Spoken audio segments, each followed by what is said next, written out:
If we use science and technology with human and environmental concerns, it could be a vivid future showcase of the human potential when working together to preserve the greatest gift we have, the resources and beauty of our planet Earth. In the final analysis, we are one people and share one planet. If you desire more information on any of the systems seen in this video, visit our website at www.thevenusproject.com.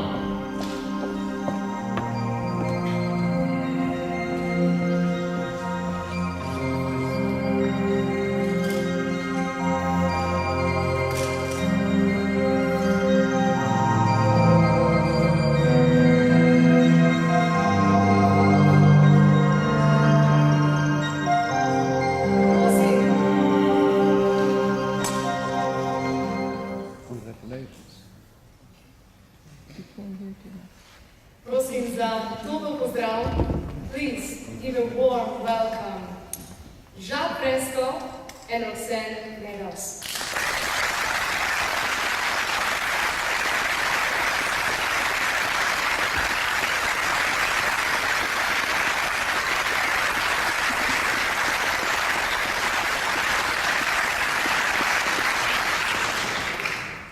We want to thank everyone here who's come out this evening to attend.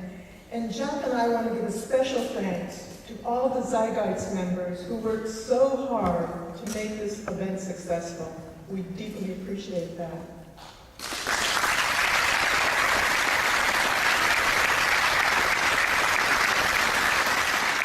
I also wanted to mention, for those who are new to the Zeitgeist movement and to the Venus Project, that all the designs in the film that you just saw were done by Jacque Fresco.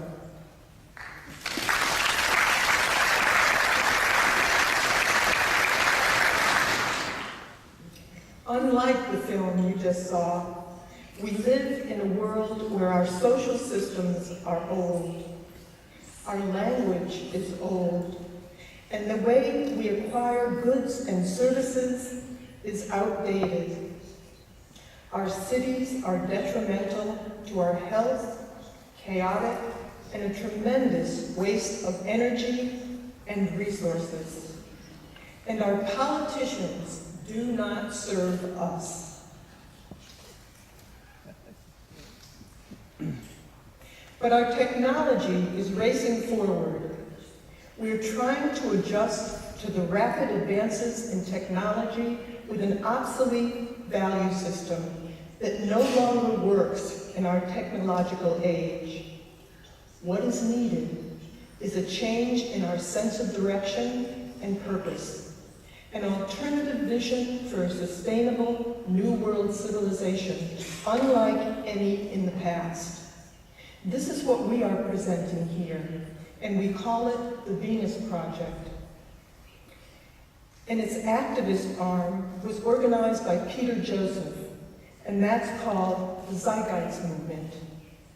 When I refer to sustainability, I'm not referring to sustainability for the banks, corporations, or the outmoded social system that we all live under.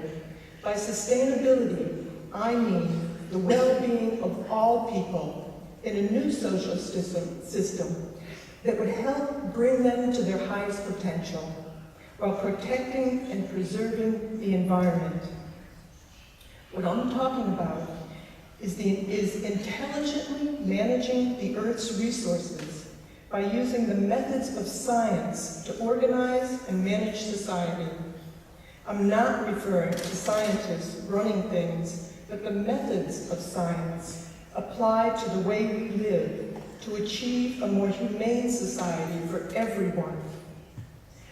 Almost everyone will prefer using scientific methods when it comes to surgery, the building of aircraft, skyscrapers, bridges, and automobiles. Over the centuries, we have developed a consensus that when it comes to matters of personal safety, we choose science and technology rather than primitive belief systems or politics, because science has been proven to work. Then why don't we use scientific methods and scales of performance when it comes to planning our societies and our cities, transportation systems, agriculture, healthcare, and so on? If science has a lot to do with what works, then clearly there's much about today's social and economic system that is not scientific, because things aren't working very well for the majority of the world's population or the environment. If they were, war, poverty, hunger, homelessness, and pollution would have been solved years ago. Unfortunately, our social system evolved with no overall global planning or an understanding of what shapes behavior, and these things are not being considered today. The Venus Project wants to apply an intelligent method of planning for planetary survival. If we don't apply the scientific method to the way we live, unnecessary human suffering will continue. We have the technological ability and the resources to feed everyone on the planet, but we don't have the money to do so. Then how do we even begin to solve our problems within the methods of the monetary system that we all live under? Our practice of rationing resources through monetary methods no longer serves us and is extremely detrimental to the well-being of people and the environment.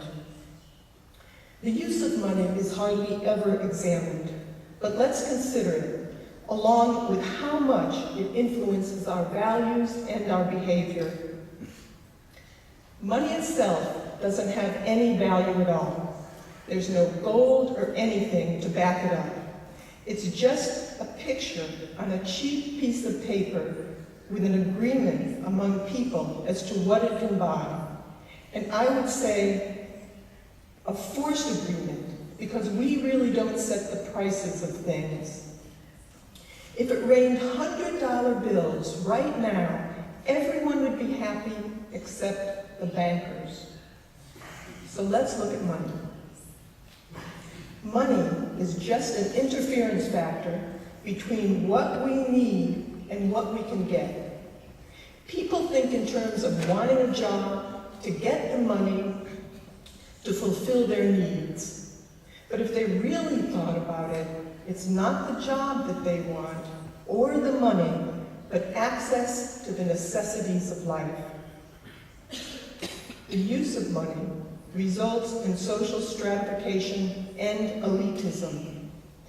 They say in America that people are equal, but most people don't drive the kind of car they want or live in the kind of house they want. They live in what they can afford. Many cultures tell their people that they are free, but one is really as free as their purchasing power. How can someone have freedom if they can't get the best medical care or the education for their children? Most people are slaves to jobs that they don't really like, only because they need the money. Many laws are enacted for the benefit of corporations that have the money to lobby or persuade government officials to make laws to serve their own interests. People say that the monetary system produces incentive. This may be true to a very limited extent, but it also produces greed, corruption, crime, war, poverty, and tremendous unnecessary human suffering. We must look at the entire picture. The money system is based on artificial scarcity. For example, food products are sometimes destroyed just to keep the prices up. There's an enormous waste of resources as a result of frequent superficial design changes in order to create continuous markets. This is very evident in the fashion industry. Our social system is based on the need to continuously buy. In this system, you and I are merely consumers. There's a tremendous waste and tremendous environmental degradation due to the higher cost of more appropriate waste disposal. The earth is being plundered for profit. But one of the greatest wastes of resources and lives is the military. How shameful it's one of our biggest industries in the world. It's little understood just how much our values are shaped by the monetary system. Our values are influenced by the media for the benefit of the establishment. That means the banks, most churches, the military, and the corporations.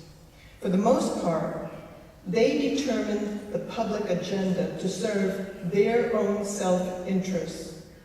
They perpetuate the illusion that society's values are determined by the ground up. They do this through empty words such as freedom, democracy, and patriotism. What we have all over the world is managed news for the benefit of not the people, but the establishment. They produce the books, the newspapers, the TV shows, the movies, education, and entertainment, which in turn helps to shape our values and our behavior, mainly to serve their interests. Most important, when the corporation's bottom line is profit, all decisions are made not for the benefit of people or the environment, but primarily for the acquisition of wealth, property, and power. For instance, if your country really cared about you, they would not outsource jobs for lower wages elsewhere. Another example is that industry takes very good care of the production machines, but their employees are often neglected. What if all the money in the world suddenly disappeared? As long as we had arable land, factories, technical personnel, and other resources, we could build anything we wanted to build and fulfill most of our needs. As I mentioned, it's not money that people need, but rather access to the necessities of life. The Venus Project advocates that with today's ingenuity, we could easily overcome scarcity, which is the cause of wars, corruption, and aberrant behavior. We could do this by implementing what the Venus Project calls a resource-based economy. This is a very different concept than anything that has gone before. It has nothing in common with socialism, capitalism, fascism, or communism. To put it simply, a resource-based economy uses resources rather than money. And all people have free access to their needs without money, credit, barter, taxation, or servitude of any kind. All of the Earth's resources are held as the common heritage of all the Earth's people. The real wealth of any nation is not its money, but its resources and the people who are working toward the elimination of scarcity for a more humane society for everyone. If this is still confusing to you, consider this. If a group of people were stranded on an island and they had gold, diamonds, money, but the island had no arable land, no fish, no clean water, their wealth would be irrelevant to their survival. In a resource-based economy, resources are used directly to enhance the lives of all the world's people. If we manage our resources wisely, we could easily produce the necessities of life and provide a very high standard of living for everyone. This may be hard to believe or understand, but even the wealthiest